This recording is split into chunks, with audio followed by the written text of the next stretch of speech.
அஸ்ஸலாமு அலைக்கும். இப்போ ஒரு நிமிஷம். உங்க கண்கள மூடிட்டு 1949ஆம் வருஷம் டிசம்பர் மாசத்துல இருக்கிற கோலாலம்பூர் நகரத்த அப்படியே கற்பனை செஞ்சு பாருங்க. அஸ்ஸலாமு அலைக்கும்.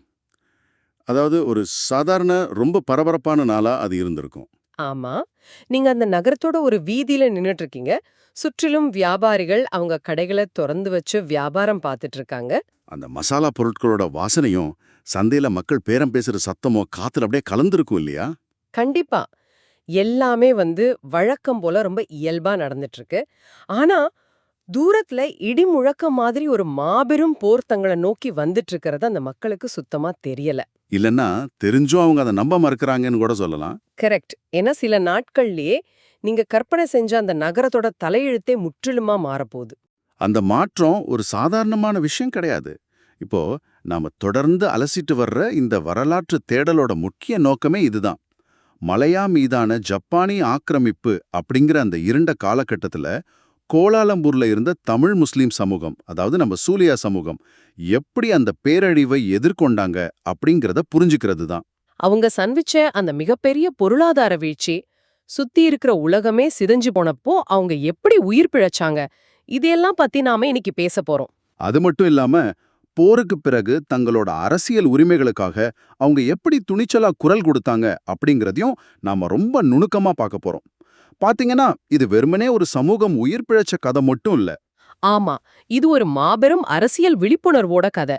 இப்போ நீங்க தினமும் போற வீதிகள், நீங்க ரெகுலரா பொருட்கள் வாங்குற கடைகள் எல்லாமே ஒரே ராத்திரியில தலகிழா மாறினா உங்களுக்கு எப்படி இருக்கும்? ஒரு பெரிய அதிர்ச்சியா இருக்கும்ல. நிச்சயமா.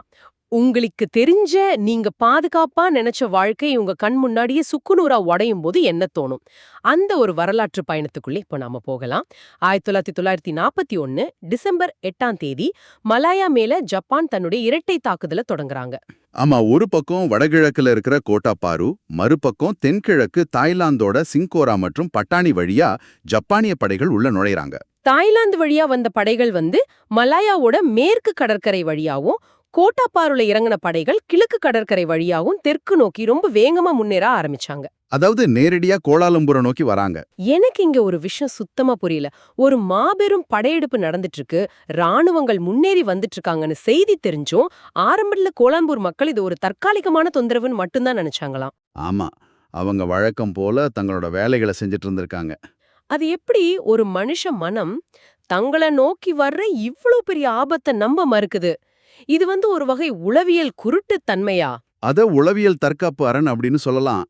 பாத்தீங்கன்னா, மனித மனம் எப்பவுமே தான் பழகுன பாதுகாப்பான சூழலை விட்டு கொடுக்க விரும்பாது. ஓஹோ! சோ நமக்கு இது நடக்காதுன்னு நினைக்கிறாங்க. ஆமா, நமக்கு இது நடக்காது, பிரிட்டிஷ் அரசாங்கம் நம்மளை எப்படியும் காப்பாத்திருவாங்க அப்படிங்கிற ஒரு குருட்டு நம்பிக்கையில தான் அந்த மக்கள் இருந்திருக்காங்க. ஏன்னா பல தசாப்தங்களா எந்த போரையுமே சந்திக்காத ஒரு தலைமுறை அது. ஆனா அந்த மாயையான நம்பிக்கை சீக்கிரமே உடைஞ்சு போச்சு இல்லையா? கண்டிப்பா உடைஞ்சுது. வடக்குல இருந்து தப்பி ஓடி வந்த அகதிகள் கோலாலம்பூருக்குள்ள வரத் தொடங்குனதும் அவங்க கொண்டு வந்த அந்த திகிலூட்டும் கதைகள் நகர மக்கள் அப்படியே உலுக்கிடுச்சு. அட பாவமே! அதுக்கப்புறம் தான் ஆசிய மக்கள் நகரத்தை விட்டு கிராமங்களை நோக்கி ஓட ஆரம்பிச்சாங்களா? ஆமா, ஐரோப்பியர்கள் பாத்தீங்கன்னா எப்படியாவது தப்பிச்சு இந்தியாவுக்கோ இல்ல ஆஸ்திரேலியாவுக்கோ போயிடலாம் அப்படிங்கிற நம்பிக்கையில தெற்கு நோக்கி சிங்கப்பூருக்கு ஓடினாங்க. அதுக்கப்புறம் தான் கோலாலம்பூர் முழுமையா போர் மேகங்களுக்குள்ள சிக்கிச்சு. டிசம்பர் 21ஆம் தேதி முதல் விமான தாக்குதல் நடக்குது.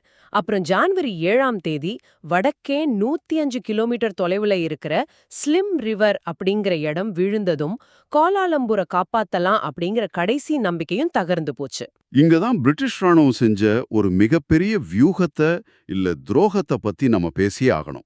அந்த சுட்டெரிக்கும் பூமி வியூகம் தானே, எதிரிகள் கிட்ட எதையுமே விட்டு வைக்க கூடாதுன்னு எல்லாத்தையும் அழிக்கிறது. கரெக்ட். ஆனா அது துரோகம்னு சொல்றதை விட ஒரு பேரரசோட இயலாமைன்னு சொல்லலாம். ஜப்பானியர்கள் கோலாலம்பூரை நெருங்கிட்டாங்கன்னு தெரிஞ்சதும் பிரிட்டிஷ் படைகள் தெற்கு நோக்கி பின்வாங்க முடிவு பண்ணாங்க. ஆனா அப்படி போகும்போது சும்மா போகலையே. இல்லவே இல்ல. ஜப்பானியர்களுக்கு எந்த ஒரு பொருளாதார வளமோ போக்குவரத்து வசதியோ கிடைச்சிடக்கூடாது அப்படிங்கிறதுக்காக கோலாலம்பூரோட முக்கிய கட்டமைப்புகளை பிரிட்டிஷ் படைகளே அழிச்சாங்க. என்னது, தங்கள காப்பாத்துவாங்கன்னு நம்பினவங்களே அதை செஞ்சாங்களா? ஆமா, தகரச் சுரங்கங்கள்ல இருந்த இயந்திரங்களை உடைச்சாங்க, ரப்பர் தொழிற்சாலைகளை தீக்கிரையாக்குனாங்க, எண்ணெய் இருப்புகளை கொளுத்துனாங்க. ஜப்பானியர்களை தாமதப்படுத்துறதுக்காக பாலங்கள் தகர்க்கப்பட்டுச்சு. விமான நிலையங்கள்ல கன்னிவெடிகள் வச்சாங்க. ஒரு நிமிஷம், இத கேட்டுட்டு இருக்கிற நீங்க உங்க சொந்த வாழ்க்கையோட இத ஒப்பிட்டு பாருங்க.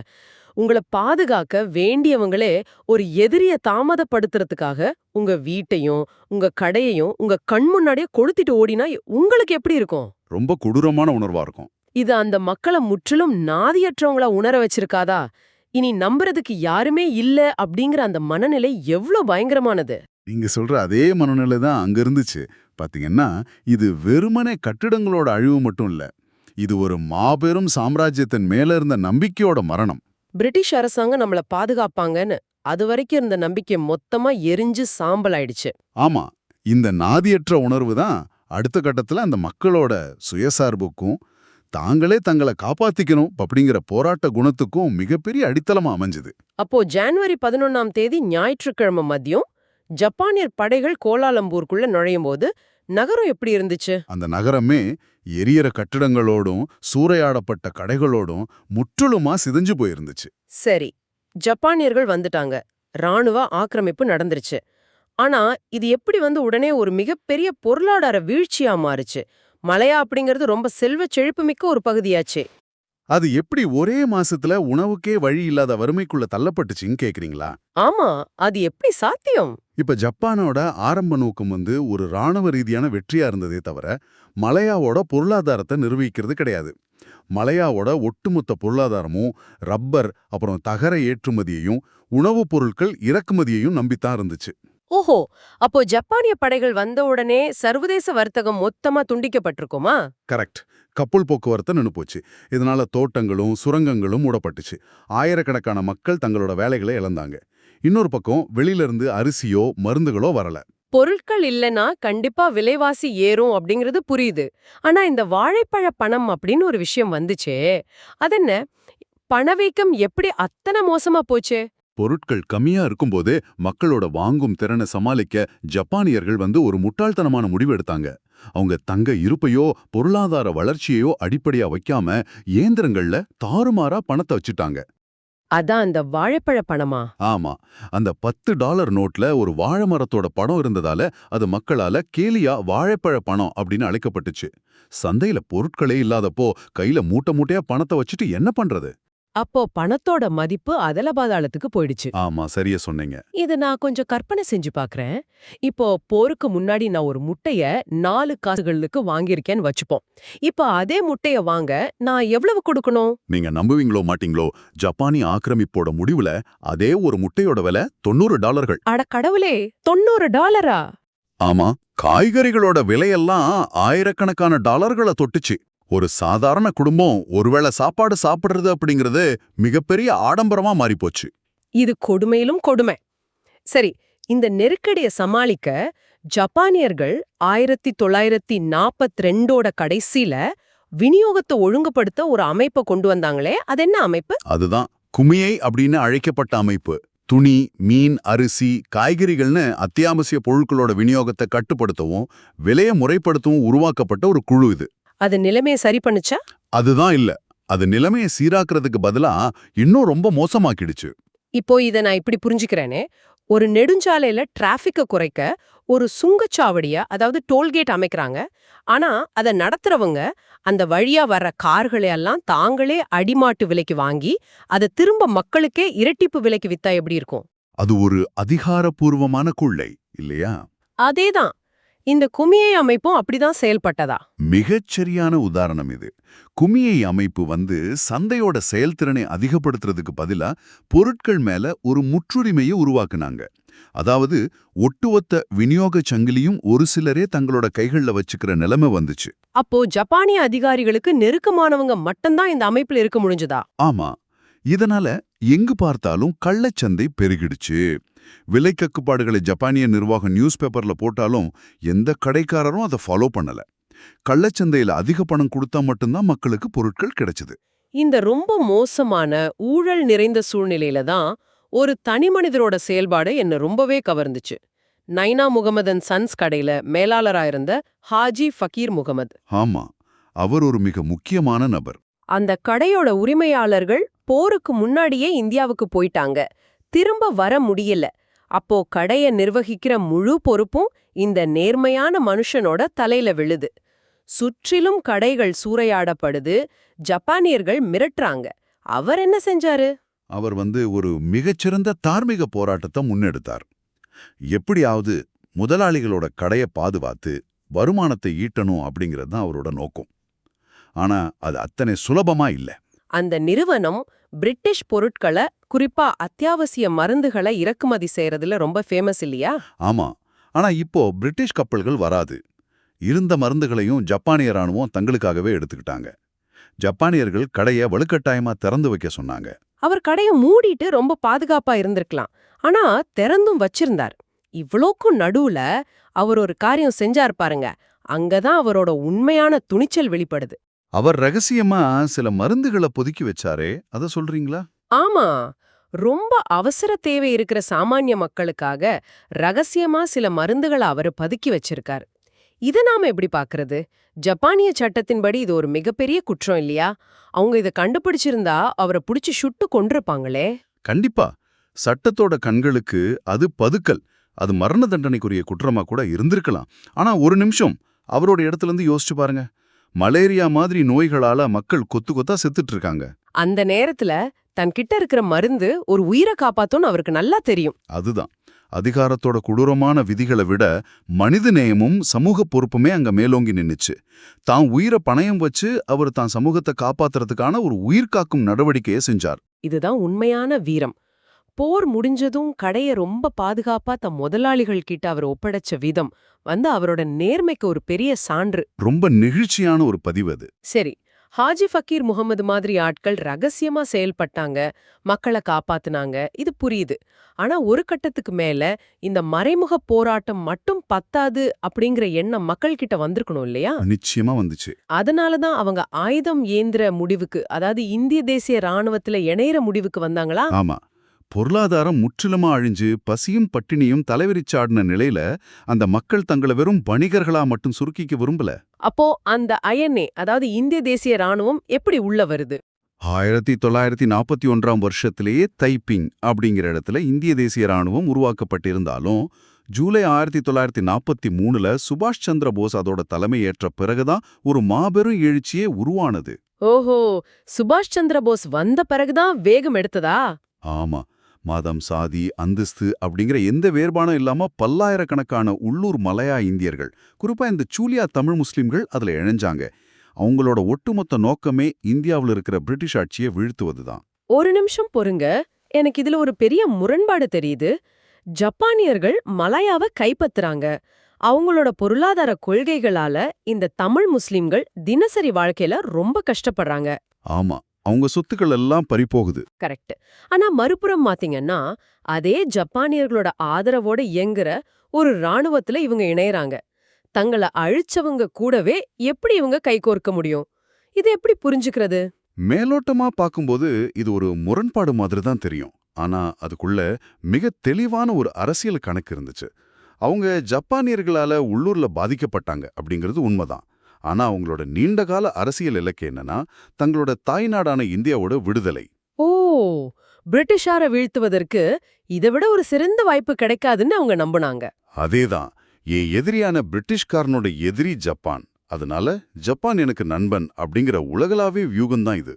அது மட்டும் இல்லாம சுபாஷ் சந்திர போஸோட அந்த வசீகரமான தலைமையும் அவரோட ஆழமான உரைகளும் இந்த மக்களை ஒரு காந்தம் மாதிரி ஈர்த்துச்சு.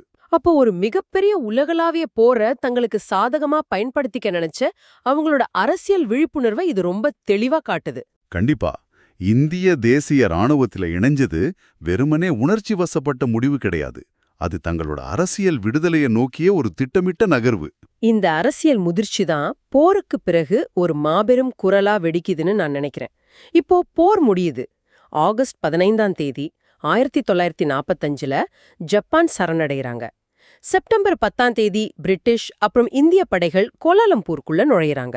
அதுக்கப்புறம் பிரிட்டிஷ் ராணுவ நிர்வாகம், அதாவது BMA அமையுது. ஆமா, இப்போ பிரிட்டிஷ்காரங்க திரும்ப வராங்கன்னதும் மக்கள் நிம்மதி பெருமூச்சு விட்டுட்டு பழையபடி அமைதியா தங்களோட கடைகளை திறப்பாங்கன்னு பார்த்தா அங்கதான் சூலியா சமூகம் ஒரு பெரிய ஆச்சரியத்தை கொடுக்கறாங்க. முற்றிலுமா ஒரு புதிய அத்தியாயம் அங்கு தொடங்குது. செப்டம்பர் 11ஆம் தேதி அன்றே, அதாவது பிரிட்டிஷ் ராணுவ நிர்வாகம் அமைஞ்ச அடுத்த நாளே, சிலாங்கூர் இந்திய முஸ்லிம் குழு ராணுவ அதிகாரி ஜெனரல் ராபர்ட்ஸ்க்கு ஒரு வரவேற்பு மடல் அனுப்புறாங்க. அது சும்மா ஒரு வாழ்த்து மடல் கிடையாதுல்ல? நிச்சயமா இல்ல. அதுல மலாயா மக்களோட விவகாரங்கள்ல இந்திய முஸ்லிம் சமுதாயத்தோட குரலும் கேட்கப்படணும் அப்படிங்கிற ஆணித்தரமான அரசியல் கோரிக்கையும் இருந்துச்சு. கொஞ்சம் போருங்க, இது எனக்கு ரொம்பவே ஆச்சரியமா இருக்கு. செப்டம்பர் 10ஆம் தேதி பிரிட்டிஷ் படைகள் உள்ள வராங்க. செப்டம்பர் 11 இவங்க ஒரு அரசியல் குழுவை அமைச்சு கோரிக்கை வைக்கிறாங்க. ஆமா, வெறும் 24 மணி நேரத்துல போர்ல சிதைஞ்சு போன ஒரு நகரத்துல எப்படி ஒரு அரசியல் குழுவை ஒருங்கிணைக்க முடியும்?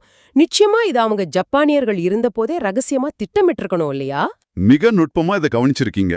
24 மணி நேரத்துல இதெல்லாம் நடந்திருக்கவே முடியாது. ஜப்பானிய ஆக்கிரமிப்போட இறுதி கட்டத்திலேயே தங்களோட எதிர்காலம் என்னவாக போகுது அப்படிங்கறத பத்தின ரகசிய விவாதங்கள் இவங்களுக்குள்ள நடந்திருக்கணும். அப்போ பள்ளிவாசல்கள் எல்லாம் வெறும் வழிபாட்டு தலங்களா மட்டும் இல்லாம சமூகத்தை ஒருங்கிணைக்கிற ரகசிய அரசியல் மையங்களாகவும் செயல்பட்டிருக்கு. கரெக்ட். ஒருத்தரோட ஒருத்தர் தொடர்பு கொண்டு பிரிட்டிஷ்காரங்க வந்த உடனே என்ன செய்யணும் அப்படிங்கிற தெளிவான வரைபடத்தை அவங்க முன்னாடியே தயார் செஞ்சு வச்சிருக்காங்க. இதுதான் அவங்களோட உண்மையான பரிணாம வளர்ச்சி. குறிப்பா பாத்தீங்கன்னா, அக்டோபர் 13ஆம் தேதி இந்திய முஸ்லிம் சங்கம் சிலாங்கூர் சிவில் விவகார அதிகாரிக்கு எழுதின ஒரு கடிதம், கோலாலம்பூர் முக்கிய குடிமக்கள் கூட்டத்துல தங்களுக்குரிய பிரதிநிதித்துவம் கொடுக்கப்படாததை சுட்டிக்காட்டி ரொம்ப கண்ணியமா அதே சமயம் உறுதியா தங்களோட ஆட்சேபனையை பதிவு செய்றாங்க. ஆமா, எங்களை ஏன் கூப்பிடல, நாங்களும் இந்த மண்ணோட எதிர்காலத்தை தீர்மானிக்க தகுதியானவங்கன்னு ஒரு சிறுபான்மை சமூகம் அதிகாரத்துக்கிட்ட நேரடியா கேள்வி கேட்கறாங்க. போரோட வலி அவங்கள ஒரு இரும்பு மாதிரியான அரசியல் சக்தியா மாத்திடுச்சு இல்லையா? கண்டிப்பா. போருக்கு முன்னாடி அவங்க பெரும்பாலும் தங்களை அமைதியான வியாபாரிகளாவே அடையாளப்படுத்திக்கிட்டாங்க. நமக்கு ஏன் அரசியல் வம்பு, வியாபாரத்தை பார்ப்போம் அப்படிங்கிற மனநிலை தான் அதிகமா இருந்துச்சு. ஆனா அந்த 3½ வருஷ ஜப்பானிய ஆக்கிரமிப்பு எல்லாமே மாத்திடுச்சு. ஆமா, அவங்க இழந்த வாழ்வாதாரம், சுட்டெரிக்கும் பூமி வியூகத்துல பிரிட்டிஷ்காரங்க செஞ்ச துரோகம், கள்ளச்சந்தையில் அவங்க பட்ட அவமானங்கள் எல்லாமே அவங்கள மலையாவோட தவிர்க்க முடியாத அங்கமா உணர வச்சது. நாங்க வெறும் விருந்தாளிகள் இல்ல, இந்த மண்ணோட எதிர்காலத்தை தீர்மானிக்கிற உரிமை எங்களுக்கு இருக்கு அப்படிங்கிற அந்த விழிப்புணர்வு இந்த ஆவணங்கள்ல ரொம்ப அழுத்தமா பதிவாகியிருக்கு. இது வெறும் சிலாங்கூர் கோலாலம்பூர் அளவுலயே நின்னுடல அப்படிங்கிறது தான் இதுல உள்ள சுவாரஸ்யம்.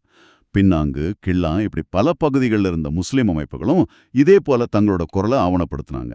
கில்லான் இந்திய முஸ்லிம் பள்ளிவாசல் கமிட்டி அனுப்புன தந்திக்கு சிவில் விவகார அதிகாரிகிட்ட இருந்து அதிகாரப்பூர்வமா ஒரு நன்றி கடிதம் வருது. அது மட்டும் இல்லாம கோலாலம்பூர் இந்திய முஸ்லிம் சங்கம் அனுப்புன கடிதத்துக்கு நேரா அட்மிரல் மவுண்ட்பேட்டன் கிட்ட இருந்தே பதில் வருதுன்னா அவங்களோட அரசியல் அழுத்தம் எந்த அளவுக்கு பலமா மைய அதிகாரத்தை அசைக்கக்கூடியதா இருந்திருக்குன்னு நம்ம புரிஞ்சுக்கலாம்.